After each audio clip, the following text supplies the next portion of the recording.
Distributed transactions in practice. Distributed transactions, especially those implemented with two-phase commit, have a mixed reputation. On the one hand, they are seen as providing an important safety guarantee that would be hard to achieve otherwise. On the other hand, they are criticized for causing operational problems, killing performance, and promising more than they can deliver. Many cloud services choose not to implement distributed transactions due to the operational problems they engender. Some implementations of distributed transactions carry a heavy performance penalty.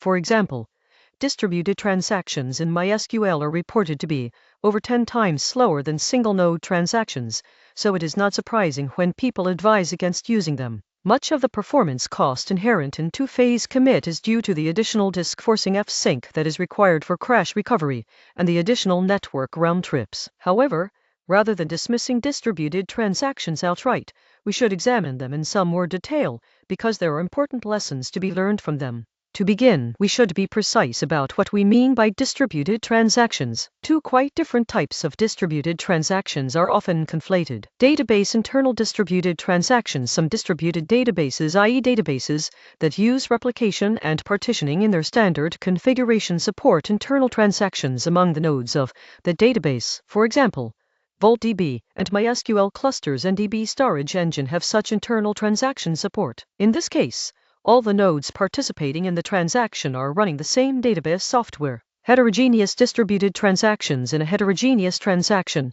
the participants are two or more different technologies. For example, two databases from different vendors, or even non-database systems such as message brokers. A distributed transaction across these systems must ensure atomic commit, even though the systems may be entirely different under the hood. Database internal transactions do not have to be compatible with any other system, so they can use any protocol and apply optimization specific to that particular technology. For that reason, database internal distributed transactions can often work quite well. On the other hand, transactions spanning heterogeneous technologies are a lot more challenging. Heterogeneous distributed transactions allow diverse systems to be integrated in powerful ways. For example, a message from a message queue can be acknowledged as processed if and only if the database transaction for processing the message was successfully committed. This is implemented by atomically committing the message acknowledgement and the database writes in a single transaction. With distributed transaction support, this is possible even if the message broker and the database are two unrelated technologies running on different machines. If either the message delivery or the database transaction fails, both are aborted, and so the message broker may safely redeliver the message later. Thus, by atomically committing the message and the side effects of its processing, we can ensure that the message is effectively processed exactly once, even if it required a few retries before it succeeded. The abort discards any side effects of the partially completed transaction. Such a distributed transaction is only possible if all systems affected by the transaction are able to use the same atomic commit protocol. However, for example, say a side effect of processing a message is to send an email, and the email server does not support two-phase commit. It could happen that the email is sent two or more times if message processing fails and is retried. But if all side effects of processing a message are rolled back on transaction abort, then the processing step can safely be retried as if nothing had happened. We will return to the topic of exactly once message processing in Chapter 11. Let's look first at the atomic commit protocol that allows such heterogeneous distributed transactions. X/OpenXA, short for E extended architecture, is a standard for implementing two-phase commit across heterogeneous technologies. It was introduced in 1991 and has been widely implemented. XA is supported by many traditional relational databases including PostgreSQL, MySQL, DB2, SQL Server, and Oracle, and message brokers including ActiveMQ, HornetQ, MSMQ, and IBMMQ. XA is not a network protocol, it is merely a CE API for interfacing with a transaction coordinator. Bindings for this API exist in other languages. For example, in the world of Java EE applications, XA transactions are implemented using the Java Transaction API JTA, which in turn is supported by many drivers for databases using Java Database Connectivity JDBC and drivers for message brokers using the Java Message Service JMS APIs. XA assumes that your application uses a network driver or client library to communicate with the participant databases or messaging services. If the driver supports XA, that means it calls the XA API to find out whether an operation should be part of a distributed transaction, and if so, it sends the necessary information to the database server. The driver also exposes callbacks through which the coordinator can ask the participant to prepare, commit, or abort. The transaction coordinator implements the XA API. The standard does not specify how it should be implemented, but in practice the coordinator is often simply a library that is loaded into the same process as the application issuing the transaction, not a separate service. It keeps track of the participants in a transaction, collects participants' responses after asking them to prepare via a callback into the driver, and uses a log on the local disk to keep track of the commit/abort decision for each transaction. If the application process crashes, or the machine on which the application is running dies, the coordinator goes with it. Participants with prepared but uncommitted transactions are then stuck in doubt. Since the coordinator's log is on the application server's local disk, that server must be restarted, and the coordinator library must read the log to recover the commit/abort outcome of each transaction. Only then can the coordinator use the database driver's XA callbacks to ask participants to commit or abort, as appropriate. The database server cannot contact the coordinator directly, since all communication must go via its client library. Why do we care so much about a transaction being stuck in doubt? Can't the rest of the system just get on with its work, and ignore the in-doubt transaction that will be cleaned up eventually? The problem is with locking.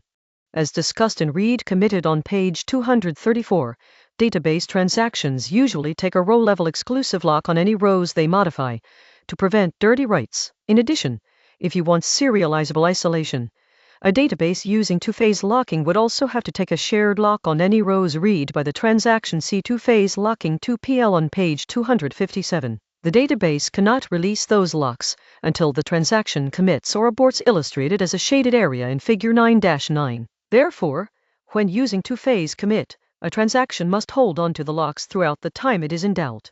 If the coordinator has crashed and takes 20 minutes to start up again, those locks will be held for 20 minutes. If the coordinator's log is entirely lost for some reason, those locks will be held forever, or at least until the situation is manually resolved by an administrator. While those locks are held, no other transaction can modify those rows. Depending on the database, other transactions may even be blocked from reading those rows. Thus, other transactions cannot simply continue with their business. If they want to access that same data, they will be blocked. This can cause large parts of your application to become unavailable until the in-doubt transaction is resolved. In theory, if the coordinator crashes and is restarted, it should cleanly recover its state from the log and resolve any in-doubt transactions. However, in practice, orphaned in-doubt transactions do occur, that is, transactions for which the coordinator cannot decide the outcome for whatever reason, for example because the transaction log has been lost or corrupted due to a software bug. These transactions cannot be resolved automatically, so they sit forever in the database, holding locks and blocking other transactions. Even rebooting your database servers will not fix this problem, since a correct implementation of 2PC must preserve the locks of an in-doubt transaction even across restarts, otherwise it would risk violating the atomicity guarantee. It's a sticky situation. The only way out is for an administrator to manually decide whether to commit or roll back the transactions. The administrator must examine the participants of each in-doubt transaction, determine whether any participant has committed or aborted already, and then apply the same outcome to the other participants. Resolving the problem potentially requires a lot of manual effort, and most likely needs to be done under high stress and time pressure during a serious production outage. Otherwise, why would the coordinator be in such a bad state? Many XA implementations have an emergency escape hatch called heuristic decisions, allowing a participant to unilaterally decide to abort or commit an in-doubt transaction without a definitive decision from the coordinator. To be clear, heuristic here is a euphemism for probably breaking atomicity, since it violates the system of promises in two-phase commit. Thus, heuristic decisions are intended only for getting out of catastrophic situations, and not for regular use. XA transactions solve the real and important problem of keeping several participant data systems consistent with each other, but as we have seen, they also introduce major operational problems. In particular, the key realization is that the transaction coordinator is itself a kind of database in which transaction outcomes are stored, and so it needs to be approached with the same care as any other important database. If the coordinator is not replicated but runs only on a single machine, it is a single point of failure for the entire system, since its failure causes other application servers to block unlocks held by in-doubt transactions. Surprisingly, many coordinator implementations are not highly available by default or have only rudimentary replication support. Many server-side applications are developed in a stateless model as favored by HTTP, with all persistent state stored in a database, which has the advantage that application servers can be added and removed at will. However, when the coordinator is part of the application server, it changes the nature of the deployment. Suddenly, the coordinator's logs become a crucial part of the durable system state, as important as the databases themselves, since the coordinator logs are required in order to recover in-doubt transactions after a crash. Such application servers are no longer stateless. Since XA needs to be compatible with a wide range of data systems, it is necessarily a lowest common denominator. For example,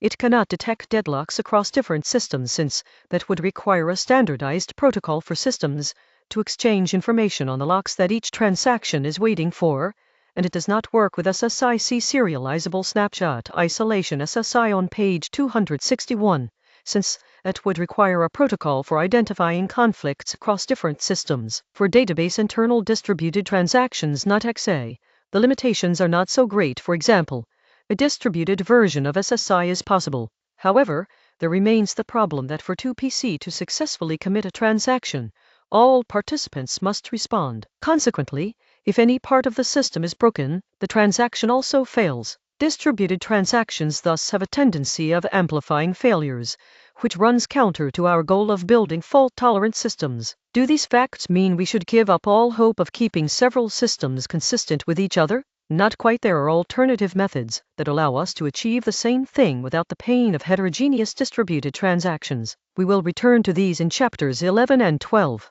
But first, we should wrap up the topic of consensus.